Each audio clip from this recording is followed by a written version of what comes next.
Hello students, I am back with the sixth lecture of the chapter The Rat Trap. In the previous lecture we saw that the peddler who is acting as a captain is now in the manor house with the iron master and his daughter, and the iron master and his daughter are discussing about his poor condition, about his health, about his education and about finding a new job for him. वो लोग ये discuss कर रहे हैं, उस पर सिंपथाइज़ कर रहे हैं कि पहले उसको कुछ खाने के लिए दो, उसके बाद उसको एक अच्छा जॉब उसके लिए ढूंढेंगे हम लोग, and these kind of things they are discussing about him. उसकी बेटी बोलती है कि एक समय उनको देख करके नहीं लग रहा था पिछली रात को कि एक समय वे बहुत एजुकेटेड इंसान रहे होंगे, and this sort of thing conversation is going on between the father and the daughter. And now let's see what the father has to say about it. जब वो ये बात बोलती है कि उनको पिछली रात को मुझे देख करके उनको लगा ही नहीं कि वो एक एजुकेटेड इंसान है, ठीक है. तो इस पे उसके पिताजी क्या कहते हैं. You must have patience my little girl said the father. वो कहते हैं कि तुम्हें धीरज रखने की ज़रूरत है, धैर्य रखो. As soon as he gets clean and dressed up, you will see something different. जैसे ही वो पूरा साफ़ सुथरा हो जाएगा, ड्रेसअप हो जाएगा, मतलब वो अच्छे कपड़े पहन लेगा, तुम देखोगी कि तुम्हें कुछ अलग नज़र आएगा, तुम्हारा नज़रिया बदल जाएगा. मतलब कल रात को जिस इंसान को तुमने देखा था और अभी जिस इंसान को तुम देखोगी, तुम्हें समझ में आएगा कि तुम्हें क्यों नहीं लग रहा था कि वो एक एजुकेटेड आदमी है. Last night he was naturally embarrassed. पिछली रात वो बहुत ज़्यादा शर्मिंदा था. The tramp manners will fall away. और ये जो आवारा, जो सड़क पे रहने वाले, जो मतलब जो ऐसे लोग जो साफ़ सुथरा नहीं है, वो सब धुल जाएगा. जो भी चीज़ें गंदगी उसमें दिख रही है, उसका जो मैनर है आवारा वाला, वो सब धुल जाएगा, सब साफ़ हो जाएगा अभी. For him with the tramp cloth. जैसे वो अपने मैले कुचैले कपड़े उतारेगा, उसका सारा मैनर भी ख़त्म हो जाएगा. देखो यहाँ पे ये बहुत इम्पॉर्टेंट लाइन है कि क्या कपड़े बदल लेने से इंसान का जो मैनर है वो चेंज हो जाता है? नहीं. वो लड़की को कहीं ना कहीं लग रहा है, एजुकेशन जो है वो आप कितने भी गरीब हो, अगर आप बहुत एजुकेटेड हो तो वो आपके मैनर्स में दिखाई देता है, आपकी हरकतों में दिखाई देता है वो, ठीक है. आपके विचार में, आपके थॉट्स में, आपके हाव भाव में, आपके जेस्चर्स में, सब चीज़ में वो दिखाएगा, बॉडी लैंग्वेज में दिखाई देगा एक एजुकेटेड इंसान का. और यहाँ पे वो उसके पिता उसको समझाने की कोशिश कर रहे हैं कि जैसे उसका जो ट्रैम्प मैनर है, ट्रैम्प मैनर का मतलब जो उसका आवारा वाला हरकत है, वो भी, क्योंकि वो जब पिछली रात को जब बातचीत कर रहा होगा तो उसके बातचीत से समझ में आ रहा होगा कि ये इसकी अपब्रिंगिंग अच्छे जगह पे नहीं हुई है, या ये एक आवारा है, ठीक है, लोफर है ये, है ना, वैसा उसको समझ में आ रहा होगा. तो ये बात उसको डाइजेस्ट नहीं हो रही थी कि वो एक समय में बहुत एजुकेटेड इंसान होगा. तो इसीलिए उसके पिता बोलते हैं कि देखना, जैसे वो अपने ट्रैम्प कपड़े उतारेगा, अपने आवारा वाले कपड़े उतारेगा, उसके जो ट्रैम्प मैनर्स हैं, उसकी जो आवारा वाली हरकतें हैं, जो उसका हाव भाव है, वो भी सब उतर जाएगा. तो ये बहुत आयरॉनिकल है. ये एक सही बात नहीं है कि कपड़े बदल देने से इंसान के विचार, इंसान का हाव भाव, उसकी आदतें, उसका हैबिट, उसका मैनर नहीं बदल जाता है. ये बात हम लोगों को ये मालूम है, लेकिन ये बात उसके पिता अपनी बेटी को समझाने की कोशिश कर रहे हैं, लेकिन गलत समझा रहे हैं वो, ठीक है. ये लाइन बहुत इंपॉर्टेंट है, ये एक्सप्लेन करने के लिए भी आपको दिया जा सकता है कि वो तो है तो चोर, जो ये पेडलर है वो तो चोर है. अगर वो कपड़े बदल लेगा तो क्या उसकी चोरी करने की आदत ख़त्म हो जाएगी, या वो वहाँ पे आके सच बोल देगा? क्योंकि वो चोर है, उसकी नीयत ख़राब है, तो वो आकर के ऐसे थोड़ी होगा कि अच्छे कपड़े पहन करके आएगा और हाथ जोड़ करके आके बोलेगा कि मैं चोर हूँ, मैंने चोरी की थी और मुझसे गलती हो गई, मैंने आप लोगों से भी झूठ बोला. ये सारी चीज़ें वो नहीं करने वाला है, क्योंकि उसका नीयत ख़राब है, ठीक है. Just as he said this, the door opened and the stranger entered. जैसे ही वो ये बात बोलता है, आयरन मास्टर ये बात बोल के ख़त्म करते हैं, वैसे ही गेट खुलता है और एक स्ट्रेंजर अंदर आता है. Yes, now he was truly clean and well dressed. हाँ, अब इसको स्ट्रेंजर इसलिए बोला गया है कि वो एक दूसरा ही आदमी जो अंदर गया था, मैला कुचैला, गंदे बालों, गंदे कपड़ों वाला आदमी, वो अब नहीं रहा. अब वहाँ से एक साफ़ सुथरा आदमी, अच्छे कपड़ों वाला आदमी निकल के आ रहा है. द वैलेट हैड बाथ्ड हिम, और जो वैलेट था, जो असिस्टेंट था, उसने उसको पूरा नहलाया था। कट हिज हेयर, उसके बाल काट दिए थे। शेव्ड हिम, उसको उसकी दाढ़ी बना दी थी। And more over he was dressed in a good looking suit of clothes, और सबसे अच्छी बात ये थी कि उसको एक सूट पहनाया गया था। सूट मतलब शर्ट, ब्लेजर्स और अच्छे कपड़े जैसे रिच लोग पहनते हैं, वैसे उसको एक रिच लुक दिया गया था, which belong to the iron master. वो कपड़े किसके थे? आयरन मास्टर के थे। He wore a white shirt and a starched collar and whole shoes.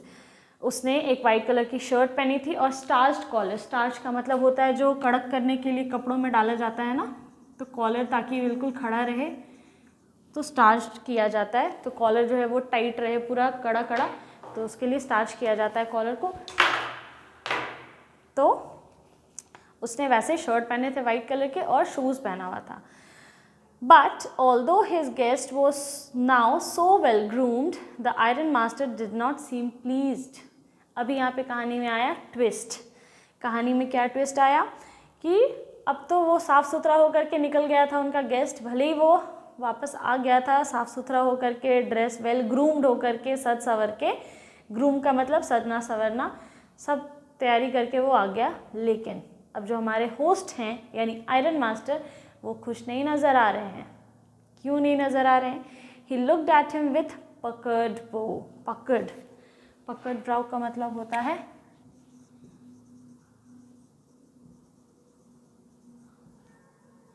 गुस्से से, जब अपने आईब्रोज या टेंशन में जब आप अपने आईब्रोज को ऐसे क्राउडेड कर लेते हो, उसको पकर्ड बोलते हैं। ठीक है, जब हम लोग गुस्सा होते हैं तो हम लोग के आईब्रो कैसे सिकुड़ जाते हैं, तो उसको पकर्ड ब्राउ बोलते हैं।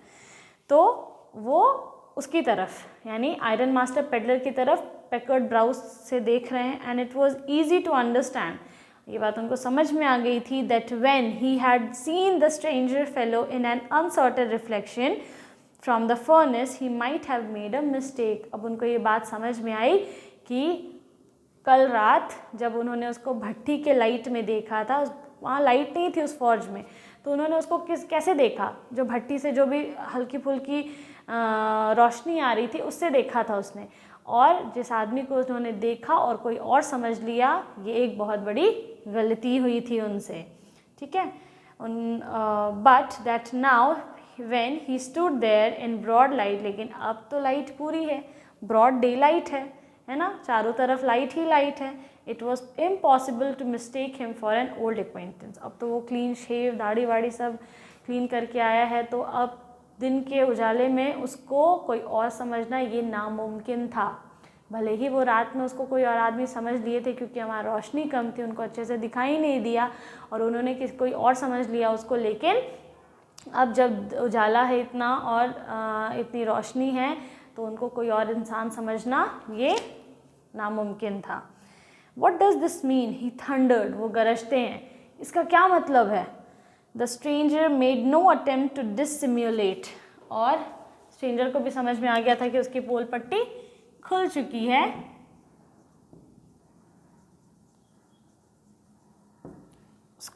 उसने देखा जिस तरीके से आयरन मास्टर मुझे देख रहे हैं, वो बिल्कुल समझ गए हैं कि मैं वो आदमी नहीं हूँ जो अभी तक मुझे समझा जा रहा था। और जिस इंसान से धोखा किया, ये लोग जिस इंसान को धोखा मतलब मुझे समझ रहे थे कि धोखे से जो मुझे समझ रहे थे जो इंसान, मैं वो नहीं हूँ। और ये बात इन लोगों को समझ में आ गई है, आयरन मास्टर को ये बात समझ में आ गई है, और उसका नाटक अब यहीं पे ख़त्म होता है। इसीलिए वो he doesn't, the stranger made no attempt to dissimulate, वो चीज़ों को, अपने विचारों को प्रकट करने का कुछ भी कोई अटेम्प्ट नहीं करता है। वो कुछ भी, वो जब गुस्सा होते हैं तो वो अपने विचारों को क्या करता है? छुपाता है। ना वो भागने की कोशिश करता है, ना कुछ भी। वो क्या करेगा वहाँ पे? अभी उसके पास कोई चारा नहीं है, इसीलिए वो चुपचाप है, कुछ भी नहीं कर रहा है। He saw at once that the splendor had come to end. उसको ये बात समझ में आ गई थी कि अब उसका जो चमक है, उसका जो ग्लो है, उसका अंत आ गया है, उसके अच्छे समय का अंत आ गया है। जितना चकाचौंध उसको मिल रहा था, जितनी खातिरदारी उसकी की जा रही थी, अब सबका अंत आ गया है। इसका मतलब होता है तेज, चमक, ग्लो। ठीक है, वो एक्सप्लेन करने की कोशिश करता है अपने आप को, it is not my fault sir, इसमें मेरी कोई गलती नहीं है sir, I never pretended to be anything but a poor trader, मैंने कभी भी, अभी तक मैं जब से आपसे मिला हूँ, मैंने कुछ भी प्रिटेंड करने की कोशिश नहीं की है। प्रिटेंड करने का मतलब कुछ भी दिखावा करने की कोशिश नहीं की है, और मैंने हमेशा यही दिखाया कि मैं एक पुअर ट्रेडर हूँ, एक व्यापारी हूँ, गरीब व्यापारी हूँ। मैंने आपको कभी भी ये दिखाने की कोशिश नहीं की है कि मैं कोई और हूँ, ठीक है। And I pleaded and begged to be allowed to stay in the fort, जबकि मैंने आपसे विनती की है, मैंने आपसे प्लीड का मतलब होता है विनती करना, बेग्ड का मतलब होता है भीख मांगना, मैंने प्लीड की, विनती भी की थी कि मुझे मेरे हाल पे छोड़ दीजिए फौज में, वहीं पे रहने दीजिए मुझे घर मत ले जाइए, ठीक है। वो अपना सफाई दे रहा है कि मैंने एक बार भी आपको नहीं बोला कि मैं कोई और हूँ, मैंने हमेशा से, तब से जब से मैं आपसे मिला हूँ, मैं तब से यही दिखा रहा हूँ कि मैं एक गरीब व्यापारी हूँ, और मैंने आपसे विनती भी की थी कि मैं फ़ौज में यहीं ठीक हूँ, मुझे यहीं रहने दीजिए। बट वो कहता है but no harm has been done, अभी तक भी कुछ गलत नहीं हुआ है, कुछ बुरा नहीं हुआ है, कुछ ख़राब नहीं हुआ है। Eight worst I can put on my rags again and go away, और बुरा यही हो सकता है, बुरा से बुरा जो आप लोग का समय मैंने ख़राब किया है, मैं वापस से अपने कपड़े जो फटे मैले कुचैले कपड़े हैं मैं उसको पहनता हूँ और यहाँ से चला जाऊँगा, ठीक है। इससे ज़्यादा मेरे साथ कुछ भी मत करिएगा, और अभी भी कुछ ख़राब नहीं हुआ है, आपको समय रहते सच्चाई मालूम हो गई, सच्चाई पता चल गया आपको, और इससे ज़्यादा अब मैं क्या कर सकता हूँ, मुझे माफ़ करिए, मैं अपने मैले कुचैले कपड़े पहन के मुझे यहाँ से जाने दीजिए। Well said the iron master hesitating a little, hesitating का मतलब हिचकिचाते हुए, वो इतनी सारी बातें सुन करके हेजिटेट करते हुए बोलते हैं अच्छा, हिचकिचाते हुए वो कहते हैं कि अच्छा तुमको यहाँ से जाने दूँ। It was not quite honest either, ठीक है, तुमने सच्चाई, तुमने कुछ दिखावा नहीं किया, तुमने कोई और दिखाने, अपने आप को कोई और दिखाने की कोशिश नहीं की, लेकिन तुम ऑनेस्ट भी नहीं थे, तुमने ईमानदार होकर के सच्चाई भी तो नहीं बोली, तुमने ये भी तो नहीं बताया कि सर आप जो मुझे समझ रहे हैं, अपने मुंह से नहीं बोला तुमने, क्योंकि ही वॉज प्लेइंग अलॉन्ग, वो तो साथ दे रहा था। ये लोग कुछ सवाल कर रहे थे तो वो और बता रहे मेरी स्थिति खराब हो गई, हाँ मैं वही हूँ। उसने एक बार तो ये नहीं बोला कि हाँ मैं कैप्टन वॉन स्टाले नहीं हूँ, नहीं बोला उसने।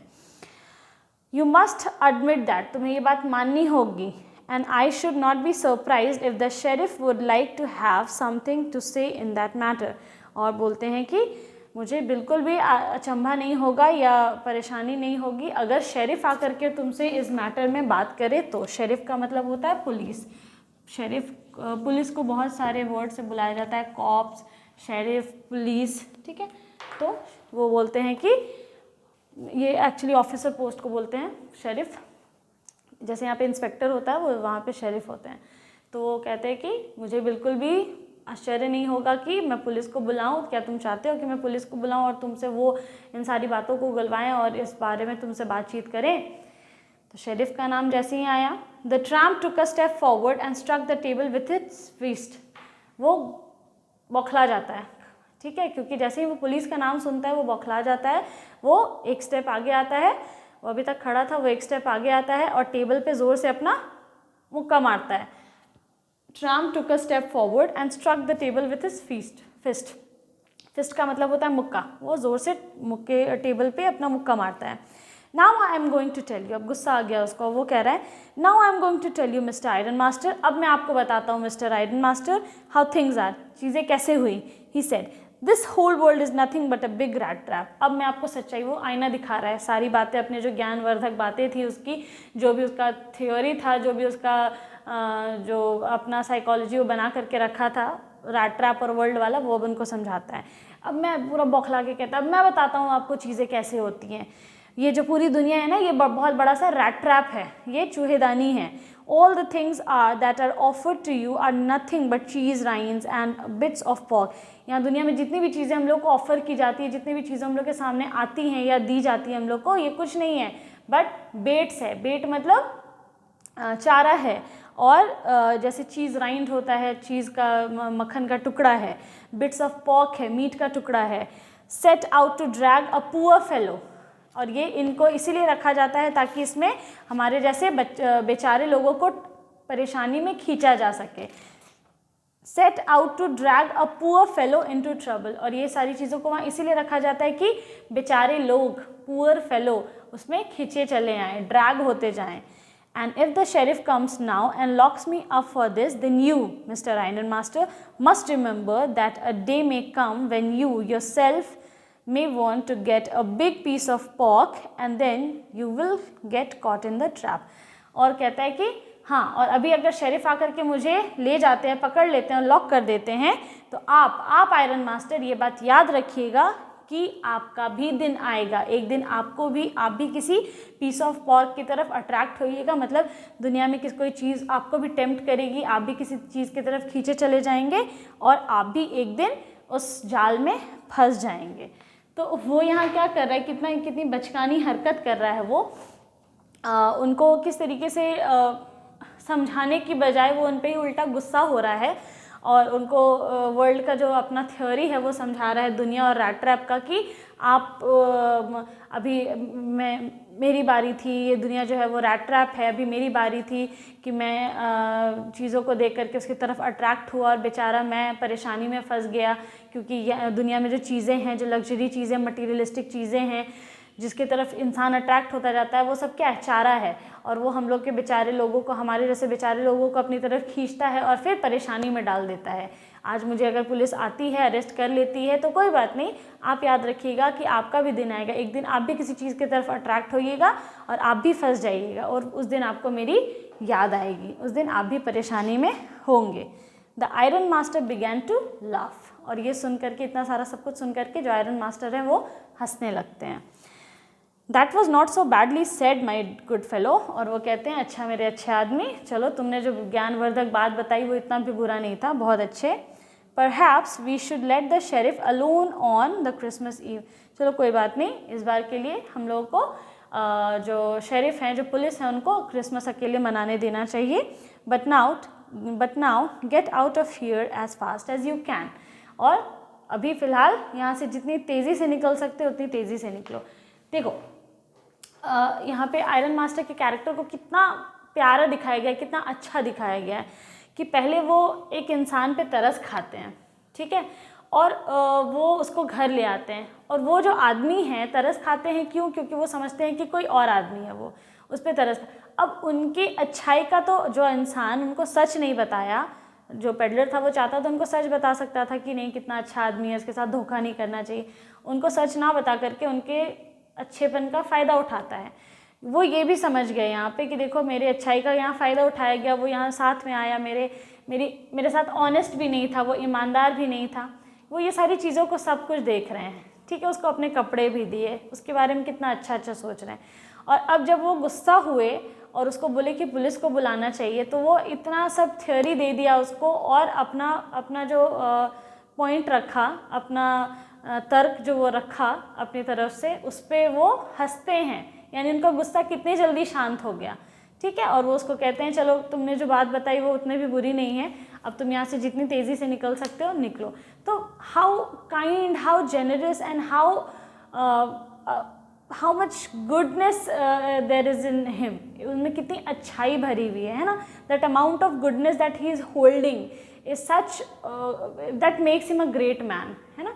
तो एक इंसान जो यहाँ पे धोखेबाज है, दूसरा इंसान वहीं आपके आँख के सामने जिसमें इतनी अच्छाई है ना, कि वो फॉरगिविंग एटीट्यूड है उनमें, वो तुरंत उसको माफ़ भी कर दिए, तभी तो उसको पुलिस के हवाले नहीं किए, हंस दिए, उनका गुस्सा तुरंत, यानी उनका टेम्पर भी बहुत अच्छा है ना।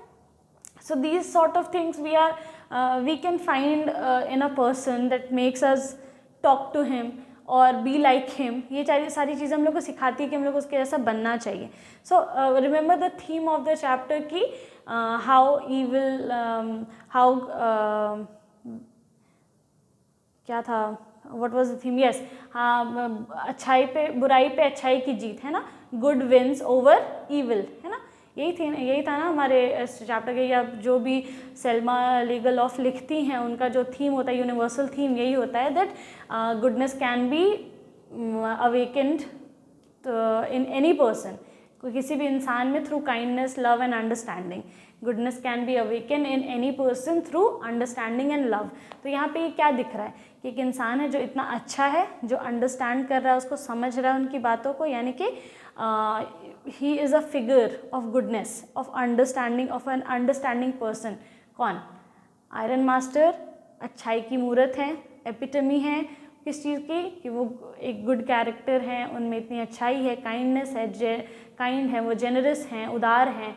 और तो और वो आयरन मास्टर, इस दूसरी तरफ हमारा जो पेडलर है, यहाँ पे देखो कंपैरिजन आप आराम से कंट्रास्ट, कंपेयर एंड कंट्रास्ट किया जा सकता है यहाँ कैरेक्टर में। ये क्वेश्चन बहुत इंपॉर्टेंट भी है कि how can you compare and contrast the character of the iron master and the peddler. तो ये कंपैरिजन या छोटी छोटी चीज़ों में चैप्टर से आपको इंस्टेंस मिलता है। Alright, now but just as the man was opening the door, the daughter said, I think he ought to stay with us today. I don't want him to go. And with what she went and closed the door. Sorry, with that. अब जैसे ही वो जाने, वो तो समझा कि चलो मेरी जान बची, ये लोग मुझे माफ़ किया, मुझे यहाँ से निकलना चाहिए, जितनी जल्दी हो सके मैं यहाँ से फ़रार होता हूँ। वो उसी तेज़ी से गेट के पास जाता है। जैसे ही वो गेट को पकड़ता है खोलने के लिए, पीछे से जो बेटी है उनकी, वो कहती है नहीं, मुझे लगता है कि इनको आज यहाँ पे रहना चाहिए। I don't want him to go, मैं नहीं चाहती कि ये यहाँ से जाए। और पता नहीं वो वहाँ पे क्यों गई, और वो जा कर के गेट को वापस से बंद कर देती हैं। What in the world are you doing, वो कहते हैं कि आयरन मास्टर कहते हैं, कर क्या रही हो तुम? एक चोर को, मतलब एक झूठे आदमी को, एक कोई और इंसान को जिसको हम लोग जानते नहीं, पहचानते नहीं, एक अजनबी को तुम अपने घर में रोकने की बात कर रही हो। तो फादर कहते हैं, on what in the world are you doing, करना क्या चाहती हो तुम? व्हाट इन द वर्ल्ड का मतलब दुनिया में क्या कर रही हो तुम नहीं होता है। What in the world are you doing का मतलब क्या करना क्या चाहती हो। जब हम लोग बोलते हैं ना कोई बहुत उल्टा पल्टा काम करता है, तो हम लोग उसको बोलते हैं कर क्या रहे हो, ठीक है, करना क्या चाहते हो। तो this is a phrase, what in the world या what on earth are you doing, कि तुम क्या कर रहे हो। The daughter stood there quite embarrassed, वो बेचारी शर्मिंदा हो जाती है वहाँ पे उनकी बेटी, and hardly knew what to answer, उसके पास कोई जवाब नहीं होता है। उसके पिता उससे पूछते हैं ना कि what in world are you doing, तुम कर क्या रही हो, ठीक है। तो बेचारी शर्मिंदा हो जाती है और उसके पास कोई भी जवाब नहीं होता है देने के लिए। That morning she had felt so happy when she thought how homelike and Christmassy she was going to make things for the poor hungry wretch. उस सुबह वो बेचारी इतनी खुश थी। wretch का मतलब होता है फकीर, गरीब आदमी, ठीक है। तो वो बेचारी सुबह से इतनी खुश थी, बिजी थी पूरा डाइनिंग टेबल सजाने में, ये वो करने में। वो इतनी खुश थी कि इस फ़कीर के लिए या इस गरीब आदमी के लिए वो पूरी चीज़ों को सजाएगी, ये करेगी, वो करेगी, पूरा क्रिसमस वाला फीलिंग जो होता है सेलिब्रेशन, वैसे वो सब चीज़ों को रेडी करेगी। सुबह से वो बहुत एक्साइटेड थी, हर चीज़ उसके लिए, कि उसको ये फील ना हो कि वो स्ट्रेंजर के घर में है, किसी अजनबी के घर में है वो आदमी। उसको पूरा होम लाइक फील करवाएगी, होम लाइक का मतलब घर जैसा फील करवाएगी। वो सुबह से ये सारी चीज़ों को लेके बहुत खुश थी। She could not get away from the idea all at once, और अभी अचानक से वो इन सारी चीज़ों को, अचानक से सब कुछ बिखर गया ना, क्योंकि अब वो जा रहा है, कोई गेस्ट ही नहीं है घर में, तो इसीलिए वो इन सारी चीज़ों को अचानक से जाने नहीं दे सकती है। And that was why she had interceded for the vagabond, और इसीलिए वो उस वेगाबॉन्ड का, यानी कि पेडलर का, यानी उस आवारा आदमी का पक्ष लेती है। Interceded,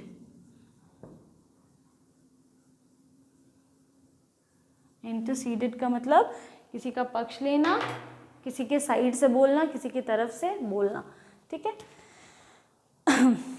I am thinking of the stranger here said the young girl, वो बोलती है मैं यहाँ इस अजनबी के बारे में सोच रही हूँ। He walks and walks the whole year long, ये चलता जाता है, पूरे साल ये चलता ही रहता है। And there is probably not a single place in the whole world where he is welcome और and can feel like home. अब वो भी इतनी दयालु है, इतनी जेनरस है कि वो ये बात बोल रही है कि देखो कैसा है कि मैं इस गरीब आदमी के बारे में, स्ट्रेंजर के बारे में सोच रही हूँ, और ये जो स्ट्रेंजर है ये साल भर चलता जाता है क्योंकि वो तो चीज़ें बेचता है ना, तो उसको चल चल के अपनी चीज़ों को बेचने पड़ती हैं। तो कहता है कि मैं ये साल भर चलता रहता है, दूर दूर तक जाता है अपनी चीज़ों को बेचने के लिए, लेकिन दुनिया में कोई ऐसा घर नहीं है जहाँ पे इसको बुलाया जाता है और इसका स्वागत किया जाता है। कोई एक ऐसा घर नहीं है जहाँ पे इसको वेलकम किया जाता है और इसको घर जैसा महसूस कराया जाता है। Wherever he turns, he is chased away. जहाँ जहाँ ये जाता है, देखो हर जगह पे फेरी वाले को वेलकम नहीं करते हैं लोग। मान लो खटखटाया, हम लोग, अब वो आवाज़ देता है, कहीं गेट नॉक कर दिया, तो ज़रूरी थोड़ी है कि सबको इसका सामान ले ले, तो बोल नहीं लेना है, जाइए नहीं लेना है ना। इस तरीके से भी बहुत लोगों का रिएक्शन होता है फेरी वाले या जो लोग बेचने के लिए आते हैं। तो ज़रूरी नहीं कि हर चीज़ आदमी खरीद लेता है, बहुत लोग उसको भगा देते हैं। तो यहीं पे वो ये बात बोल रही है कि कहीं पे अगर ये रुकता है तो उसको वहाँ से भगा भी दिया जाता है ना। आजकल लोग भरोसा बहुत कम करते हैं दूसरे लोगों पे, स्पेशली स्ट्रेंजर्स पे। तो और यहाँ पे जो पावर ऑफ स्पीकिंग होता है, पावर ऑफ स्पीच होता है ना, वो जो गरीब लोग होते हैं उनके पास नहीं होता है। सपोज़ एक जगह है, उनको वहाँ पे एक बहुत बड़ा घर है, ठीक है, उसके बाहर अगर एक भिखारी जा कर के बैठ जाता है तो वहाँ से भी उसको भगा दिया जाता है, क्योंकि वो ना कुछ मांग रहा है ना कुछ बोल रहा है, जस्ट वहाँ बैठा है, तो वहाँ से उसको धुतकार दिया जाता है, भगा दिया जाता है, ठीक है। तो इस तरीके का लोगों का नेचर होता है, क्योंकि वो उस पर भरोसा नहीं करते, या तो उनका जो वहाँ रह रहे हैं उस बंगले में या बहुत बड़े घर में, उनका मैंशन में उनका स्टैंडर्ड कम हो जाएगा या उनका इम्प्रेशन कम हो जाएगा, ये सब सोच करके वहाँ से उसको भगा दिया जाता है। लोग बैठने तक नहीं देते हैं स्ट्रेंजर्स को, या पुअर स्ट्रेंजर्स को, स्पेशली अपने घर के आसपास। तो इसीलिए वो ये बात बोलती है कि जहाँ भी वो जाता है वहाँ से उसको चेज़ कर दिया जाता है, भगा दिया जाता है। Always he is afraid of being arrested and cross examined. हर बार कि कुछ भी कहीं पे क्या होता है कि गरीब लोग यही चोरी किया होगा, या घर में कुछ कोई अगर किसी के यहाँ कुछ गुम हो गया, पैसा गुम हो गया, तो सबसे पहले डाउट किस पे जाएगा, तो घर की जो मेड है उस पे जाएगा। तो हमेशा उस पर क्या होता है कि गरीब लोगों को हमेशा क्रॉस एग्जामिन किया जाता है, हमेशा अरेस्ट होने का डर होता है। कहीं पे भी अगर वो लोग अमीर लोगों के साथ ज़्यादा इंटरेक्शन कर रहे हैं, या कोई सपोज़ किसी के यहाँ, ज़्यादातर केसेस में आप देखोगे कि अगर एक घर में कोई मर्डर हो गया या कुछ हुआ वैसा, तो सबसे पहले शक नौकर पे जा रहा है, चोरी हो गई तो मेड पे जा रहा है ना। इस तरीके की चीज़ें जो हैं वो ज़्यादा सामने आती है, क्योंकि it is very easy to target the weaker, है ना। जो वीकर होते हैं, जो कमज़ोर होते हैं, उनको टारगेट करना बहुत आसान होता है। तो इस वजह से ये लोग हमेशा क्रॉस एग्जामिन किए जाते हैं, इनसे पूछताछ बहुत ज़्यादा की जाती है। I should like to have fun, to have him enjoy a day of peace with us here. इसीलिए इन सारी चीज़ों को सोच करके वो कहती है कि मैं चाहती हूँ कि आज का दिन बस ये हमारे साथ एन्जॉय करे, बस आज का दिन और शांति से एन्जॉय करे। Just one in the whole year, पूरे साल में बस एक दिन, आज का जो दिन है वो हमारे साथ वो एन्जॉय करे शांति से। The iron master mumbled something in his beard, he could not bring himself to oppose her. और आयरन मास्टर जो है वो बड़बड़ाते हैं, मतलब वो mumbled him in his beard का मतलब उनके मुंह से आवाज़ बाहर नहीं आती है, वो कुछ बड़बड़ाते हैं। he could not bring himself to oppose her, वो उसको मना नहीं कर पाते, अपोज नहीं कर पाते हैं, उसके अगेंस्ट नहीं बोल पाते हैं। It was all a mistake of course, she continued, बोलती है कि अब ठीक है ना, जो हो गया एक गलती हो गई, बस एक महज एक गलती थी, जो भी हुआ वो, अब इस चीज़ को आगे मत बढ़ाओ। But anyway, I don't think we ought to chase away a human being whom we have asked to come here. तो लेकिन कुछ भी हो, ये सब जो गलती हुई सो हुई, लेकिन इसका ये मतलब थोड़ी है कि जो इंसान को आज हम लोग अपने घर पे बुलाए थे और हम लोग के साथ क्रिसमस प्रॉमिस किए थे कि ये हम लोग के साथ रहे और आज क्रिसमस सेलिब्रेट करे, उसको हम लोग को भगा नहीं देना चाहिए आज सडनली, ठीक है। ये कोई तरीका नहीं है कि आज हम लोग उसको बुलाए थे तो उसको बिना खिलाए पिलाए, बिना उसको क्रिसमस का खाना खिलाए भगा दें वहाँ से, ठीक है। And to whom we have promised Christmas cheer, तो वहाँ से उसको तो यही बोल करके लाया गया था ना, प्लीज़ हमारे साथ क्रिसमस मना लो, क्रिसमस का खाना खा के जाना, ख़त्म कर देना, ये वो बहुत अच्छा क्रिसमस होगा वगैरह वगैरह उसको बोला गया था। इसलिए ये बात बोलती है कि एक ऐसे इंसान को जिसको हमने क्रिसमस प्रॉमिस किया था कि अच्छे से उसके साथ क्रिसमस सेलिब्रेट करेंगे, स्पेशली हम लोगों ने ज़बरदस्ती करके उसको बुलाया था और आज जस्ट बिकॉज वो पता चल गया कि वो कोई और है तो उसको भगा दिया जा रहा है, ये गलत बात है। You do preach worse than a parson, said the iron master. I only hope you won't have to regret this. वो बोलते हैं हाँ तुम बहुत अच्छा प्रवचन देती हो, बहुत अच्छा ज्ञान देती हो, लेकिन एक पार्सन, एक जो पादरी होता है उससे भी ख़राब देती हो, ठीक है। तुम प्रवचन तो देती हो लेकिन पादरी से बहुत ख़राब देती हो, तुम्हारे बातों में बिल्कुल ज्ञान नहीं है, पॉइंट नहीं है। बस मैं यही आशा करता हूँ कि तुम इस चीज़ को रिग्रेट ना करो, तुम्हें कोई पछतावा ना हो इसको यहाँ रोक के, कि ये कुछ और ऐसा ना कर दे जिससे हम लोग को पछताना पड़े बाद में, क्योंकि वो चोर है, उसकी नीयत ख़राब है, या उसने झूठ बोला है, पहले ही उसका इमेज ख़राब हो चुका है, इम्प्रेशन। तो वो उस पर फिर भी दया दिखा रही है। तो यहाँ पे आयरन मास्टर उसको थोड़ा सा अपोज करे, वो नहीं चाहती कि एक स्ट्रेंजर रहे घर में अब थोड़ी देर और भी, तो इसीलिए वो सिक्योर और सेफ्टी पर्पज़ से ये बात बोल रहे हैं। लेकिन वो कह रही है, वो इसीलिए बस कहते हैं उसको कि मैं आशा करता हूँ कि तुम्हारी जो बातें हैं, जो तुम ज्ञानवर्धक बातें बता रही हो वो ठीक है, लेकिन मैं बस आशा करता हूँ कि इस चीज़ को तुम्हें कोई रिग्रेट ना हो, तुम पछताओ मत कल को।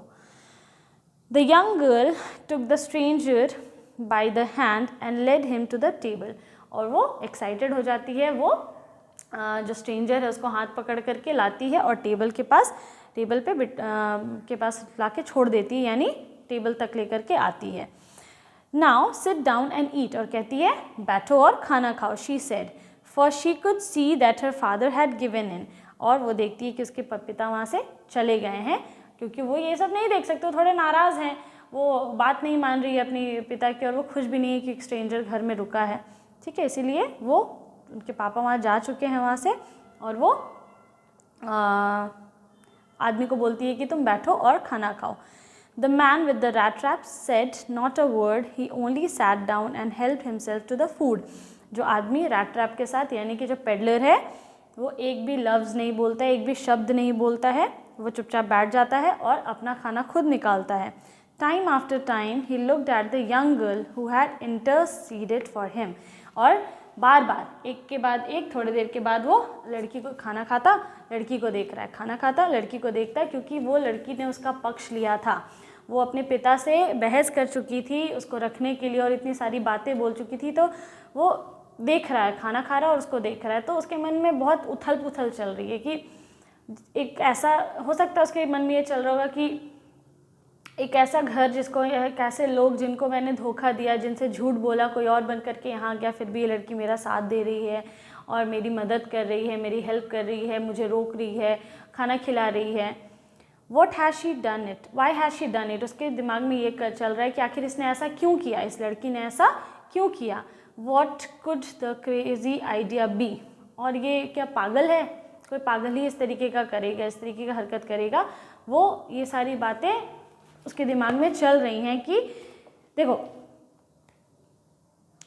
भरोसा बहुत बड़ी चीज़ होती है, ट्रस्ट, है ना, जो इंसान जल्दी नहीं कर पाता है किसी पे, और जनरली जो जल्दी कर लेते हैं किसी पे उनको धोखा भी बहुत जल्दी मिलता है। ये संसार का, या you can say human tendency है ना, कि या तो एक भरोसा होता है वो बहुत दिन तक चलता है, या लंबे समय तक, या इंसान जो बहुत अच्छे से किसी को परख लेता है, तो या एक अपने एक्सपीरियंस से लोग बोलते हैं कि नहीं, इस पर भरोसा नहीं करना चाहिए, या भरोसे लायक नहीं है, या जल्दी किसी पे भरोसा नहीं करते। लेकिन जो लोग जल्दी किसी पे भरोसा करते हैं, वो उनका भरोसा कहीं ना कहीं जल्दी टूटता भी है, ऐसा लोग कहते हैं, ठीक है। तो यहाँ पे इसीलिए ये इसको खुद पे भरोसा नहीं है कि वो उस लड़की का भरोसा तोड़ देगा, ठीक है। उस लड़की ने इस पर इतना ट्रस्ट दिखाया है, लेकिन ये इसको खुद पे भरोसा नहीं, इसलिए खुद से सवाल कर रहा है, पागल है क्या ये लड़की, कर क्या रही है, ऐसा कोई पागल ही करेगा, किस तरीके का क्रेजी आइडिया है कि मुझे यहाँ रोक लिया इसने, ये सब जानने के बाद भी आखिर इसने ऐसा किया क्यों।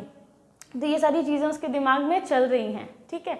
तो अब we are waiting for this another twist in this chapter, that what will he do now? Will he steal again something, or will he do something more terrible than that? उससे भी कुछ बुरा करेगा क्या, या फिर कुछ चोरी कर लेगा, या what will he do now, या वो बदल जाएगा। God knows what will happen in the next phase of the story.